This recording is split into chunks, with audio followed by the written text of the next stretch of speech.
Hello guys, welcome back to another video. Today we're going to be looking at BitAxe Gamma overclocks. So I got the BitAxe Gamma probably around a week ago, and we did upload a video just testing it out, setting it up, stuff like that.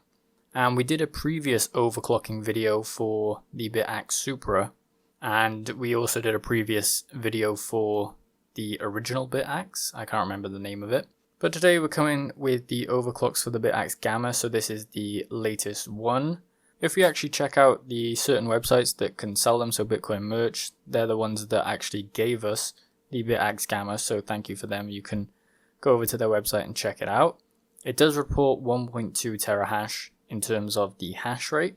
Now, the power supply that's included is a bit different to what you'll need for a BitAxe Gamma, just because you can get higher hash rates, but you need a higher power supply. So currently we're running on a 20 watt power supply, but the BitAxe Gamma requires at least a little bit of leeway for that. So you need probably around 25 to 30 watts if you want to keep pushing these hash rates above. And you'll see kind of where that comes into now, because when we are overclocking on our spreadsheet, you can see that it hit above 20 watts, and I knew that the power supply wasn't rated for that. And subsequently we got a worse hash rate and worse efficiency and obviously higher temperatures, so we had to shut it off at some point.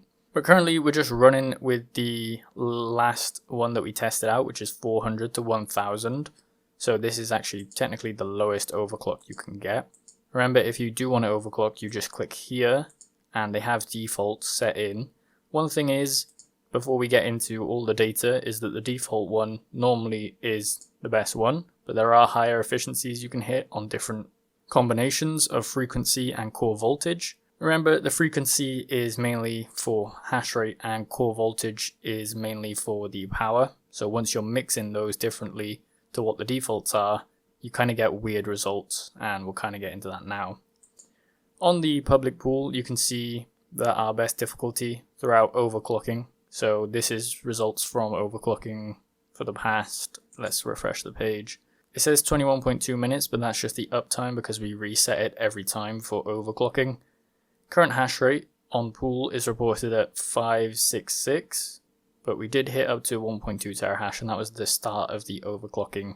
So we only have one BitAxe on there right now. You can use the Swarm one to input your other BitAxes, but we haven't got any of them actually running right now. So we'll maybe do a video where we run all of our BitAxes together. Hopefully that'll be coming in the future.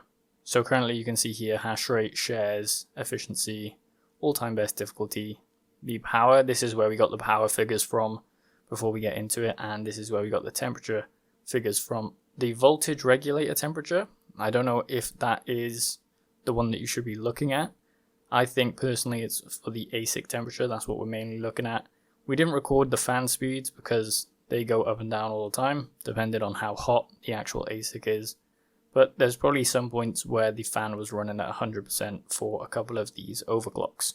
So here we have the results for the overclock. So we started out with the regular, and this is the default. So you can see back here, if you go into settings, frequency 596 and then 1150. That is the regular or recommended frequency and core voltage. So obviously they've done a lot of research on these throughout the time of actually testing them. And this is kind of what they say is the default and should be used to give the best hash rate and efficiency. And they have it with all the BitAxes that they've produced so far. They're normally a little bit lower with the Supra. You actually had more options and more frequency and core voltage that you can choose between. And subsequently on the last video that we did for overclocking on the Supra, there was better results with certain combinations of frequency and core voltage. However, it kind of looks right now that the recommended or the default is actually the best, but we'll go through them right now. So we have the hash rate here in gigahash, so this is 1.3 terahash technically. Then the power in watts and efficiency, so watts divided by terahash. And then lastly we have the temperatures. So we wanted to keep track of the temperatures. We've added this on just because when you are overclocking the BitAxe Gamma, it is getting very hot compared to the other BitAxes. So there's need to track the temperature here, and you can kind of see there are some higher results that we see. But I don't think it's too bad of a temperature, 67 degrees right there. That's probably the highest that we see. And then as we went down, so we basically went down in frequency and core voltage, down again in frequency and core voltage, down again, and then we went for the top range, so 10, 6, so 610 and 1200. Now the only reason that I don't have a 1250 and a 625 is because, as I said previously, the power supply is not going to support that. Plus the temperatures are going to get very high, and I didn't want to break the BitAxe or the power supply, risk it overheating or ruining the BitAxe at all. So that's why we don't have a higher figure for that, because once I seen the results from this one, I thought maybe it's not good to actually push it further than that, especially on a power supply that's only rated for 21 watts. So let's just cover these 4 that we see here. Weirdly enough, as soon as we started dropping down, the figures got very, very strange, because this one only recorded 93 gigahash and we ran it for about an hour, which should have given us a steady hash rate. However, it didn't actually. And same kind of goes for this one by here. 239 gigahash is nowhere near. On the AxeOS, it will give you an expected, depending on the type of overclocking that you're doing or depending on the combinations. So you can see we're actually at 637 gigahash here, but the expected is 816. So this is kind of why we're testing the overclocks, to see if they will actually give us what is expected. So with these two, I wouldn't recommend doing that as an overclock, just because I think as we're lowering it, or at least lowering the frequency and core voltage, it's drawing less power, but trying to keep up with the frequency. It might be something to do with that. The power is only drawing at around 15 watts here and around 14 watts here. Interesting to see that this one is reported higher than this one. It must be something to do with this combination. And then obviously the efficiency is not very good.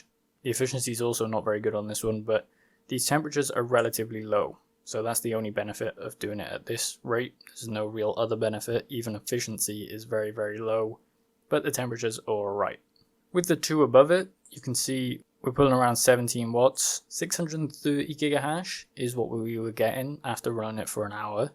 And then the efficiency was basically half of what we're seeing on the default. So it's interesting to see. I think the expected was 1.1 terahash on this, but it only gave us 630. Please let me know in the comments if that's kind of how your BitAxe functions as well, where if you try and mix and match these, they start to get very low hash rates and don't show it. The temperature is 55. I think anything above 75 is probably not going to be good. Most ASICs can handle around 70 degrees, but as soon as you start pushing into the late 70s, that's kind of when you're pushing the line of temperature. I know that they are rated up for a certain temperature, but I think that keeping it under 70 degrees is probably best. So 59 and 55 is in range for that kind of relatively good temperatures. Normally with GPU mining that I've experienced in the past, as soon as you start going past 50 to 60, that's when you start losing the efficiency. Normally you want to keep it at a good 45 to 55 in temperature for GPU mining. So as I said, with this top end one, we didn't get a good gigahash rate either, and the power was 21.6, which our power supply is not rated for. I didn't actually get this from Bitcoin Merge. They send a different power supply, but it was a European one, so I couldn't actually use it, and we were just using one ordered off Amazon. You can see the efficiency is not very good, but the temperature is very high, getting close to 70 degrees. So I cut it off as soon as it started getting up there, because it started off at 60, went to 65, and then we cut it off at 67.1. And then we have a bunch of mix and match ones. So 575, this is probably the best one that I've seen competing with the default one. 575, which is a drop below the default, and then 115, which is the default core voltage.